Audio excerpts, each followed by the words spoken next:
एक बालक ने अपने खेत में मीठे कद्दू बोए थे, लेकिन बहुत दिनों तक बारिश नहीं हुई। बालक आकाश की ओर देखकर निराश होकर रोने लगा। तभी एक तोता उड़कर उसके पास आ गया। तोते ने कहा, मैं बादल बुला सकता हूँ, लेकिन इसके बदले मुझे कुछ चाहिए। बालक ने सहमति जताते हुए कहा, तुम जो चाहो मैं दे दूंगा। तोता आकाश में उड़ गया और सचमुच बारिश लेकर आया। बालक का खेत हरा भरा हो गया और बड़े बड़े मीठे कद्दू उगाए। बालक बहुत खुश हो गया। अगले दिन तोता आया और बालक से एक छोटा मीठा कद्दू मांगा, लेकिन बालक ने देने से मना कर दिया।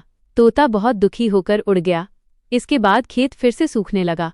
बालक को अपनी गलती का एहसास हुआ, लेकिन तब तक बहुत देर हो चुकी थी और बालक रोने लगा क्योंकि किसी ने सब्सक्राइब और फॉलो नहीं किया।